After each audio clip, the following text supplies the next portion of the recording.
Agwangin Alusi don't have power to buy anybody. Jesus don't have power to heal any sickness or anybody. Do you understand me? Also, when you have malaria, Jesus has no power to heal it. Bagina God, he has no power to heal any sickness. Instead of when we come up with a strong argument just to encounter even with your own evidence and the proof, elapo that message ma ngwala gị eziokwu. Do you understand me? Kpọba m iyi, attack ba mụnwa. Elapụzie ya ahụ ngwala gị na the social media. I suppose to come with a strong, argument. Sị m no, na ọ bụrụ eziokwu. Na nke a bụ eziokwu na nke a bụrụ eziokwu. Elapụ ife afọ m kwuru ebe ahụ. Kpọba m iyi. Does it make sense to you? Do you understand me? Nwanne m o, ka m kọwara gị ife mara. Onye njenje ka onye isi awọ ihe wee mara. Anụnụ bụ onye ụzọ wee sibe ite na aka enwe mkpọmkpọ eju. Mụnwa na-apụta na social media agbago okwu tegomi na ije. Do you understand what I'm saying? Anyị na-apụta ebe akpọbala gị arụsị afa.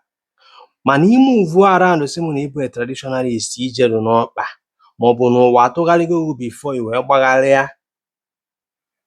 Na-ekwu okwu sometime ige ntị. Ruo n'ụlọ mmụọ n'ụlọ arụsị ka agwa gị na o nwere ikpe n'ebe ahụ for over 20 years. Even onye atụrụ na mmụọ afọ sefu ebicha n'ụgwọ ya kacha kpukpuo mee ife amala onye ọ bụ na na-anụ afọ ya. Ọnwụ emecha beri ya nke ahụ gaa ụmụ ya ma na-eme ọfụma ma ruo tata na-agba m obodo oyibo. Karịa family ahụ sefu tụrụ papa ha na arụsị na-eriju afọ na-eme ọfụma. If you like, don't go take your life and your head serious. Echi niile la gerigide ụmụ nwaanyị bute ọya nyanya gbufuo gasị na arụsị gburu gị ma ọ bụ na isegidere isi ga sekasịa mba na umeju gị asị na arụsị egbuo gị. Inekwene ndụ gị anya fa na-eyigharị gị egwu. Do you understand me? Fa yibe gị egwu arụsị na-egbu mmadụ. Elapụzia that ife a ngwale gị. Ọnụ kịta aba ka onye ọya bụ agwa na Jesus is not healing anybody. Ọpụta ọkọba ọnụ maọbụ ngwa gị na God is not healing anybody. Ịpụta ịkọba ọnụ. Ichefuo today that na etu akịta ọ bụ na ị gara school for gị nwe ịbụ a surgeon. You can never be a surgeon. Ị gara school for gị nwe ịbụ a pilot. Ma mfe plane. Do you understand me? Apụta na social media na-agwa gị eziokwu.